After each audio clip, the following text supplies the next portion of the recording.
Blocked. Why is Kyle Pitts not answering me? Did he block me? I guess he is good at blocking, so I don't know. What's going on, Falcons fans? Logan here. Welcome back to Rise Up Rundown. And if you're new here, welcome. So, the Atlanta Falcons are on the West Coast back-to-back. This time they're in an open stadium and not a dome in Seattle, Washington, facing the Pete Carroll-led Seahawks. We're just going to get our last super far West Coast travel out of the way. In fact, I'm pretty sure, correct me if I'm wrong, but I'm pretty sure Seattle, as far as NFL cities go, it's the farthest city away from Atlanta. So we're just going to get this one over with and just hope that we can finish this West Coast travel strong. And a lot of people are predicting it. A lot of people are predicting that the Falcons will get a win here. And if you've been with me over the offseason, you'll know that in every schedule predictions video, I said that the Falcons would start 0-2 versus the Rams and the Saints, but get their first win versus the Seahawks. And usually I don't actually predict who's going to win in game previews, but I will say this, I do think they're going to win. The Falcons do have a good chance, not a pretty strong chance, just a good chance of winning this game. But it's not going to be some cakewalk, because as long as Pete Carroll is your head coach, we're seeing time and time again, the Seahawks are at least going to be this scrappy, competitive team. So this game preview is going to be pretty short, because not only do we kind of know who this team is, but there's also a big rant that I just kind of want to talk about, and just stay tuned for that. But let's just get over the whole entire game preview starting right now. So first we'll go over key additions, and not a whole lot has been added, or actually key losses, because we're about to talk about how Jamal Adams is out. Say what you will about Jamal Adams, but that is still a loss for the Seahawks and an advantage for the Falcons, so that's pretty good. But the Seahawks actually did get former Falcons corner Tease Tabor, so I don't know what to say about that. I don't really think he's going to do a whole lot, but, you know, maybe it's a revenge game for him. I don't know, so maybe. And then the Falcons, it's kind of just like, you know, what we saw last week. They have a good running game going, and they're, you know, they got this coaching staff at least trying to make adjustments. Dean Pease going to the field, trying to coach up the defense, and for a little bit it works, and then sometimes it doesn't. Arthur Smith is at least utilizing the offensive players with Drake London and Kadero Hodge of all players. The offensive line has actually been pretty good all year, so the coaching staff is making adjustments. And this is the easiest roster we've faced all year, but we're also the Atlanta Falcons. You know how it goes when you think that we have a win secured. We never do. So, yeah, this is actually a hard game considering we're the Falcons. So let's just go over what to watch out for from the Seattle Seahawks. And obviously, you cannot start things out without mentioning the 12s. This is a long flight for the Falcons. I mean, actually, I think they probably weren't even in Atlanta. They were probably like practicing in Seattle. But either way, it's still Seattle, Washington. Like, these players aren't used to it. They have been playing in the dome all year until now. Now they're outside in Seattle, Washington. Who knows what the weather is going to be like, but it's definitely not dome weather. And this fan base, this is going to be the loudest they faced all year. It's louder than the Rams and louder than the Falcons fan base at home. This home field advantage is no joke. No matter who is their quarterback and who is their head coach, the 12s are the 12s. So just watch out for that. But as far as the team goes, what do we need to watch out for? You know, it's pretty simple. Like, they obviously have some offensive weapons to watch out for. Tyler Lockett had a huge breakout game last week. I believe he got 107 yards on 9 receptions. DK Metcalf got robbed of an incredible catch. I thought that was the catch of the year until I saw that George Pickens one tonight as I record this. But hey, it's still up there for catch of the year, even if it didn't count. So DK Metcalf is obviously, you know, self-explanatory. And the Seahawks are doing their best Arthur Smith impression and bringing in multiple tight ends they probably don't need. They got Noah Fant, Will Dissly, and I don't know why I'm forgetting the other one. But yeah, there's another one that they have that's pretty good, and I don't know why I didn't write them down. But yeah, they have 3 good tight ends, and they all are producing pretty well. Like, you know, Noah Fant, and I don't know, I wish I wrote down the guy's name, but I'm pretty sure they both have like 40 yards for the year. So, you know, it's not like that much, but they're still producing, and Noah Fant is as well. So basically what I'm saying is the Seahawks have offensive weapons. And that also goes for the running game, which is also the thing to watch out for, is the Seahawks have a pretty solid run game. Rashad Penny has 75 yards for the year, and obviously Geno Smith is a mobile quarterback. That's always something to watch out for, whether the quarterback is a good thrower of the football or not. So that's really all you gotta watch out for the Seahawks. But what could break out for the Falcons?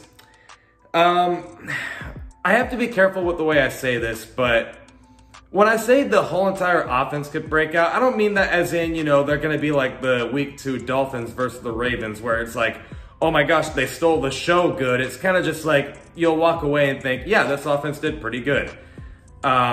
This offensive line is facing the easiest pass rush they had to face all year. Week 1, they had to face Cam Jordan and Marcus Davenport and didn't allow a single sack.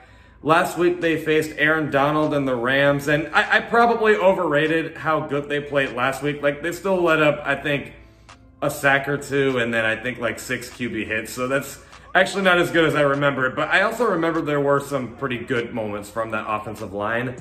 But the Seahawks just don't really have a good pass rush, and the Falcons' offensive line is off to a pretty good start. So this offensive line could block pretty well. And then obviously, besides Kyle Pitts, these receivers have been utilized. Drake London back-to-back, statistically at least, great games, and Kaderil Hodge of all players is doing okay. Olamide Zaccheaus, of course, is having some plays here and there. Cordarrelle Patterson, don't forget how he played in week 1. The Seahawks defense has not really been very good at stopping the run, really, especially with Deebo Samuel getting like 53 yards as a wide receiver on the run. And then, yeah, they haven't been very good stopping the run. So Arthur Smith knows how to coach a good running game. And it's really just up to Marcus Mariota if he can make this passing game elite. But yeah, these wide receivers, this offensive line, and the running backs against, let's be honest, a pretty poor Seahawks defense. This should be pretty, you know, it should look good for the Falcons at least. And then the other one is the pass rush. Let's not forget how great the Falcons pass rush was week 1 versus a good Saints offensive line. If Dean Pease just puts in pressure, I think this pass rush could be pretty good because the Seahawks offensive line has not been good. Last week, they actually had 2 sacks and then 9 QB hits. Now, yeah, sure, the 49ers pass rush is miles different from the Falcons, but still, if we just bring in the blitz, Falcons could have a pretty good pass rush here. But what are some keys to victory? Obviously, just utilize Kyle Pitts and your offensive weapons.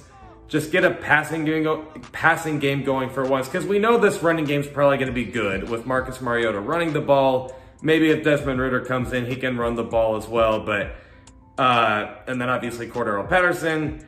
But we know these wide receivers can play. Like, we got Drake London. He did great back-to-back. Kaderil Hodge and Olamide Zaccheaus make plays. And if you just get Kyle Pitts the frickin' ball, maybe you can actually win games. So we know these receivers are good. You just got to utilize them a lot more. And I also would say we need to blitz, because this Seahawks offensive line, respectfully put, they just haven't been a good offensive line.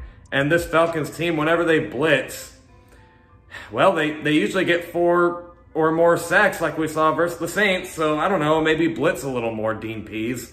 And then just close the freaking game, man. Like, that's self-explanatory. The Falcons just find creative ways to lose. So if you could just actually close the game, that could actually help us win the game. I don't know, it's just a thought. But I want to go over this really quick rant before we close the video. And everyone is obviously aware that I am a huge Arthur Smith defender, really. I do still think he is the answer at head coach. And in this video, I'll defend him, but I'll also criticize him. But I'll start with criticizing him. The one thing that everyone is criticizing Arthur Smith for over the season is that he just isn't using Kyle Pitts. And yes, that is a problem. I'm not saying that it's wrong of you to say that, oh, how dare you say that Arthur Smith is a bad coach because he doesn't utilize Kyle Pitts.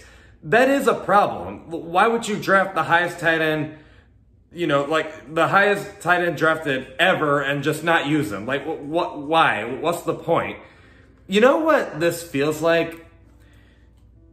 With Kyle Pitts and that they're only using him as a blocking tight end, this feels like you're watching Marvel movies only to see comedy. Back then, what made Marvel movies good was they had great storytelling, right? They had great storytelling, great character development, cool action scenes, and comedy was there, but you never looked at it and said, oh man, I wish Marvel would make more comedy. And all of a sudden, like the storytelling, the character development in Marvel, it's like, even if it's there, it's just not there enough. But all they do is just add in comedy, and it's like, okay, it's funny, but this is not what we wanted to see. We never asked for this. And this is what it feels like for Kyle Pitts, because it's like when you look back in his Florida days in college, yeah, he could block, like he was an exceptional blocker, but what really made him the player that everyone knew and loved was he was a mismatch unicorn on the field. Just great hands, great route running, strong, physical, just holy crap. Like, he's definitely going to be this problem in the league for many years, right? Just an overall player and what he can do as a tight end. And now the Falcons are like acting like that we asked him to be a blocking tight end. It's like, you know what? I want to see Kyle Pitts block. What? No one asked for that. Like, no one wanted to see Kyle Pitts block. He's a good blocker, okay, but we're tired of seeing it. Can we just see what made him great? Can we just see him, like, you know, catch balls maybe and, like, I don't know, run routes and just be the mismatch unicorn freak of nature that we all knew and loved? I don't know, maybe it wins you games, kind of like what we saw versus the Dolphins last year and versus the Jets. I don't know, just a thought. And you know what you could have done? You actually could have came back 28-3 versus the Rams if you just frickin' threw it to Kyle Pitts and not Bryan Edwards. So this is actually me, even though I'm a huge Arthur Smith defender, I admit that this is a problem. It is. It's a huge, huge problem that Arthur Smith has got to get figured out, because it's like, why would you draft him? He's utilizing his other first overall pick in Drake London, but not Kyle Pitts. And this is really weird. And you would think he would, because that was his first ever draft pick as an NFL head coach. So why are you using him to block? It's really weird. So we could be winning games if we just actually used Calvin Johnson dressed up as a tight end. I made a tweet about that last year. I said that Kyle Pitts is basically just Calvin Johnson, but as a tight end. Is anyone going to argue that? Like, he literally is Calvin Johnson. He's like this tall tight end, exceptional blocker, but what we really want to see is this great route runner with great hands and just the great player that he was. However, here's why I'm going to defend Arthur Smith and why I personally think that people calling for his job is just ridiculous. Let's pretend that we never, ever drafted Kyle Pitts. Never. Like, literally, never. He never existed on this team, and instead we got Jamar Chase, because he was available, or Jalen Waddle. Either way, considering how they have been in the NFL, because both Jalen Waddle and Jamar Chase have been great players in the NFL, and also considering, going back to what I said about first-round picks, how Arthur Smith actually does utilize first-round talents like Drake London, and considering how he's actually, you know, I'm not trying to sound arrogant here, but my stance that he turns players' careers around, I think is actually aging pretty well, because Kaderil Hodge should not be producing at the rate he's at, and this offensive line should not be producing at the rate it's at. Cordero Patterson shouldn't have broke out like he did, but they are. And if we never had Kyle Pitts, you know this just as well as I do. If Arthur Smith just likes to use receivers instead of tight ends, and we never had him, like let's just say he would utilize a wide receiver in Jamar Chase or Jalen Waddle. You know just as well as I do, everyone would be looking at Arthur Smith like, you know, he's doing a great job with this offense. I think he's a really good head coach. You know that's what everyone would say. So therefore, I'm kind of just proving that, like, literally the one thing everyone hates about Arthur Smith is that he's just not utilizing Kyle Pitts. And that is a problem. I'm not denying it. But to call for his job for just one thing that he does wrong is just ridiculous. Because, like, everything else that I said about him, again, I'm not trying to sound arrogant, but, like, I think it's actually aging well. Like, all of these players should not be producing at the rate they're at. And if he really likes using wide receivers, if we had drafted Jamar Chase or Jalen Waddle, no one would be talking about the whole Arthur Smith should be fired thing.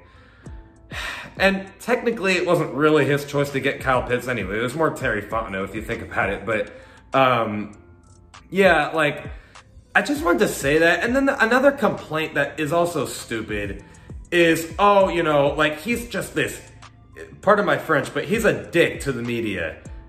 So, like, when do players and coaches ever actually get excited to talk to the media?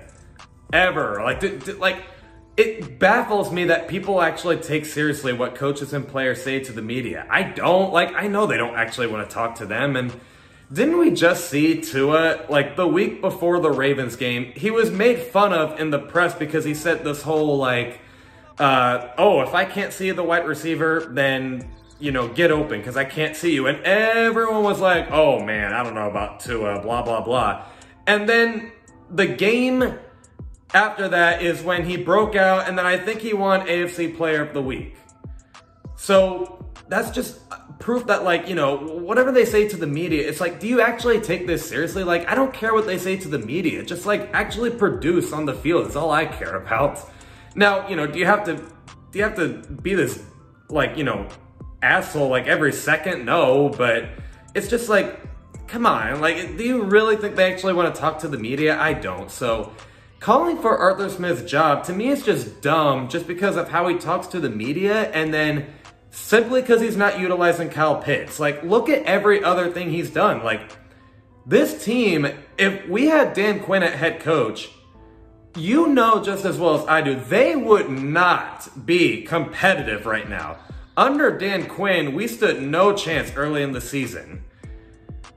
Like, against the Seahawks in 2020 and then failing to recover an onside kick. I mean, I guess, granted, we were kind of competitive that game, but, and then, you know, in 2019, I guess we were also competitive week 2 versus the Eagles, but then, you know, like, versus the Colts after that, and then the Vikings the week before. Like, with Dan Quinn, there was just no fight in this team until, like, the very end of the season. But with Arthur Smith, like, last year, this team should not have been in playoff contention, but they were. And then this year, if we had just made, like, one good play, we could have won the game. Like, versus the Saints, if we had actually not fumbled, which was not Arthur Smith's fault, by the way, it was Marcus Mariota just fumbling the ball and not, you know, being able to convert a 3rd and 1. If we had done that, we could have won that game.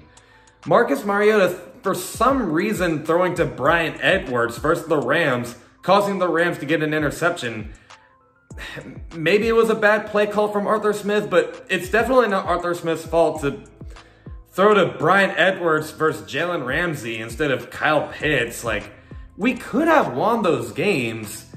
And if we had won those games, it's another thing, like, I'm pretty sure that would be like, no one would say Arthur Smith is on the hot seat. You know it. So it's, to me, just proof that people just are only calling for his job simply because they're not utilizing Kyle Pitts. And it's really stupid, in my opinion. Like, I'm not trying to bash anyone's opinions, because you guys on YouTube have been you've been very respectful about it, and I appreciate that. I just wanted to get that out there, and I hope I made sense. I just basically am saying, yes, Arthur Smith should be accountable for not utilizing Kyle Pitts, and I think he will get things fixed. But can we please just not call for his job right now? Like, now is not the time. I mean, look at the positives Arthur Smith has done, is all I'm saying. But let me know what you guys think in the comments below, and I'll see you guys with a video this Tuesday at 11 o'clock a.m. Eastern. Love and appreciate y'all for the support, and as always, rise up.